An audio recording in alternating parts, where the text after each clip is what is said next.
Hello, it's the comic book guy and welcome to another comic. We are reading Tales of Suspense number 39, which is the introduction of Iron Man. Tony Stark. He lives, he walks, he conquers. Who the fuck are you? So, yeah. Let's get into this. Iron Man is born. Watch his awesome approach. Listen to his poundiness footsteps as he lumbers closer for you today. For today you are destined to encounter the invincible Iron Man, followed by Stan Lee, script by Larry Lieber, and all that bollocks. Yeah. In a secluded area somewhere in the US defense perimeter, there stands a closely guarded building, the laboratory of Anthony Stark. Boy, that guy Stark must really rate to get a 24-hour guard. He rates alright. The commies will give the eye teeth? What the bloody hell does that mean? To know what he's working on. And inside, General, you will see my tiny transistor increase the power of this tiny magnet so tremendously that it will open that locked vault. Oh, come on, Stark, now. Come on now, Stark. Fucking read, bitch. That just isn't possible. Think so? There, I've switched on the transistor. It's energizing the magnet. The door is beginning to bulge. Naturally, my tiny transistors are so powerful that they can increase the force of any device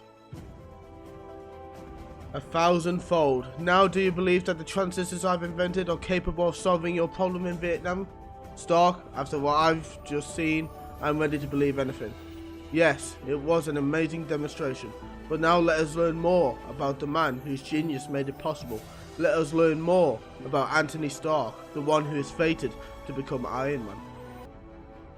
Anthony Stark, rich, handsome, known as a glamorous playboy, constantly in the company of beautiful, adoring women. Look, there's Tony Stark.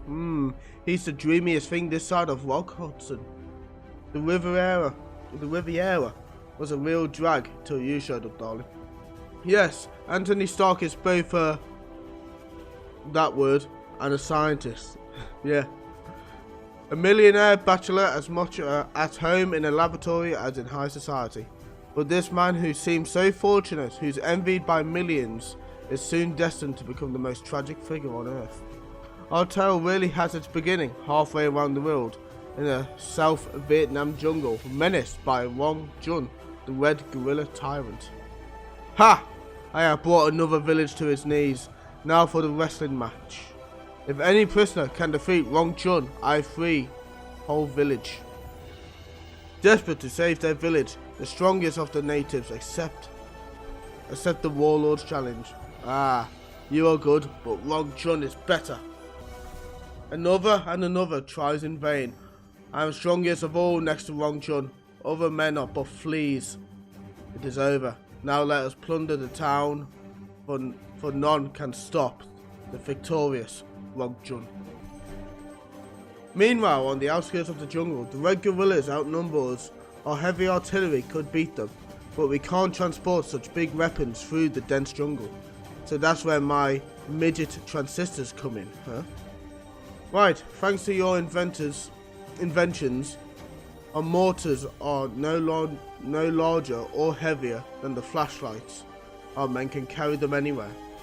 Take cover, there's the enemy. You'll see your guns in action now. That's why I sent here, to make sure they work as well as planned. If not, I'll fix them on the spot. Just look at the Reds' retreat. Stark, your weapons are everything we hoped for. Battlefield minutes later. The Reds never knew what hit them. And tripping over a small concealed string leads to disaster. A booby trap! Oh! Minutes later, Yankee civilian, still alive. Him may be important official of government. I bring him to Wong Jun, maybe get reward. Ooh. Later at the guerrilla chief's headquarters. His papers reveal he is famous Yankee weapons inventor. How is he?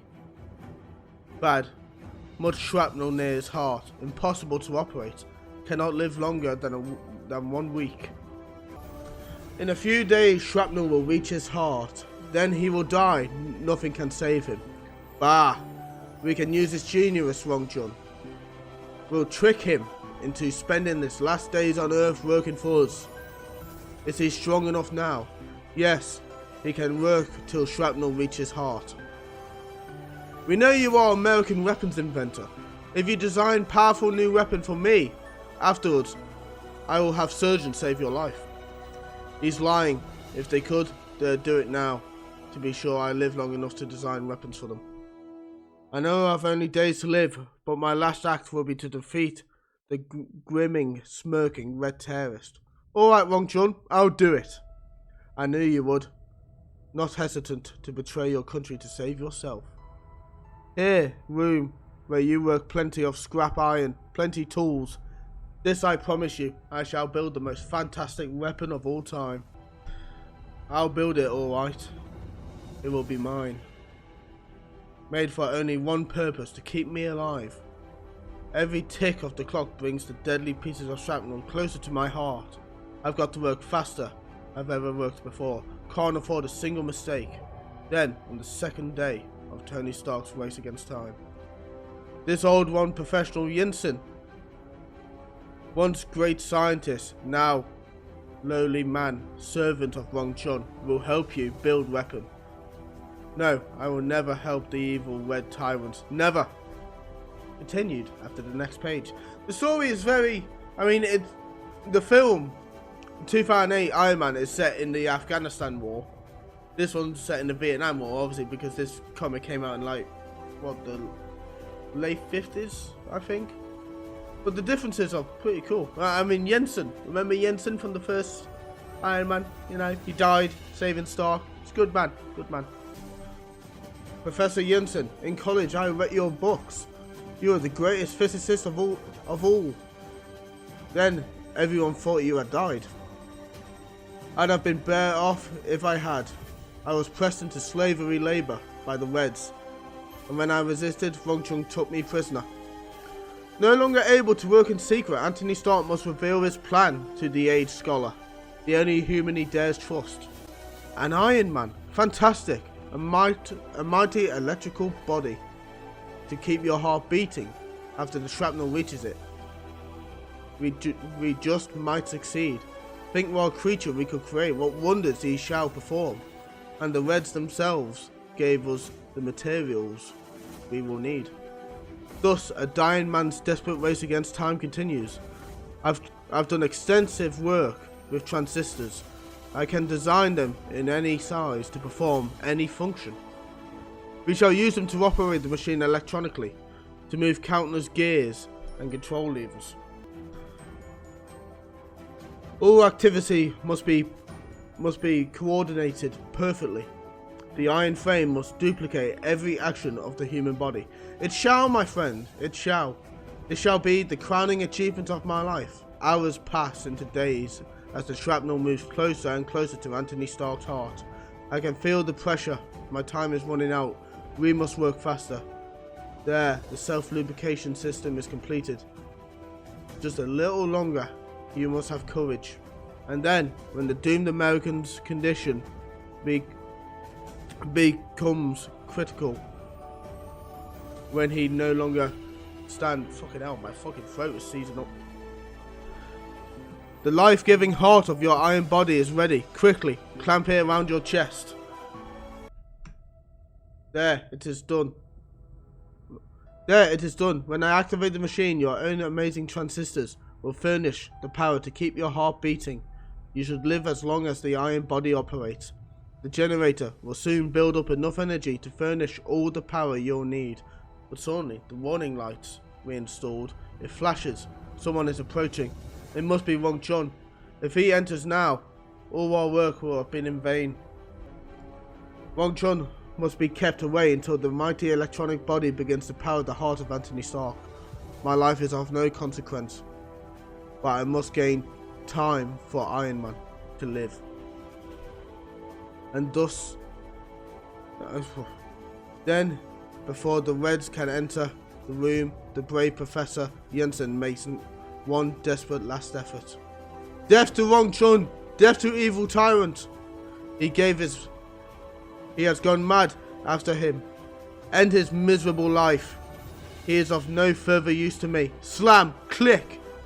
And thus, the gallant Chinese scientist buys precious seconds for Anthony Stark, while the life-sustaining machine builds up more and more power behind the locked door. Bang! It is done. Drag him away. You will not have died in vain, my friend. I swear it. The Iron Man swears it. Then, even as Professor Jensen breathes his last, the electronic marvel begins to stir. The transistors have sufficient power and sufficient energy. Now my heart is beating normally. The machine is keeping me alive. Alive! And the transistor-powered circuits are coordinated with my brainwaves, just as any living human's brain controls his own body. But I'm losing my balance. Thud! I'm like a baby learning to walk, but I haven't time.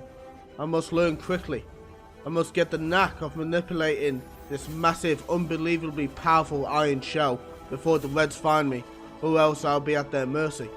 But the brain, which has mastered the secrets of the science, is also capable of mastering its new body, and so I have the feel of it now.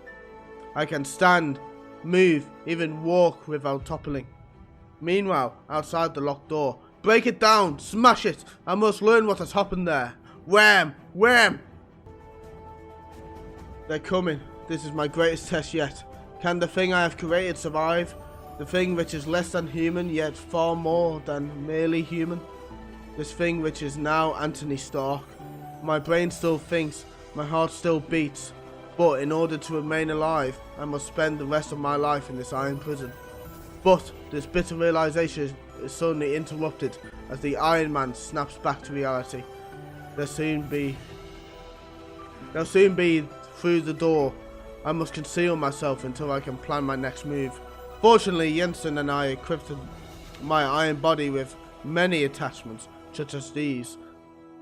I'll fasten these suction cups to my palms and turn my transistor powerful air pressure jets. What? They'll work. They'll give me the power to soar into the air. So he's turned himself into a giant magnet. Not quite the flight like you have in the film. They don't dream of looking up there in the shadows. The Yankee is gone, and he built us no weapons. He cannot be far. Find him and dispose of him, as you did the other who dared defy me. They killed the professor, a man who never harmed anyone in his life. The murdering swine. They'll pay for it. I swear it. Iron Man swears it. Why you hunt down Yankee? I shall amuse myself at my favourite sport. 10 seconds after the Red depart. Yes, Wang Chun, amuse yourself while you still can. For our moment of reckoning is almost at hand. In the courtyard. Ha! I win again. None can defeat the mighty warlord. I say, he is a coward. I challenge Wang Chun. Who dares speak thus to Wang Chun? Show yourself. Let me see the face of the one I am about to destroy. As you wish, tyrant. First I shall remove my clothes. Why do you stare, Wang Chun? What is wrong? Have you never seen an Iron Man before?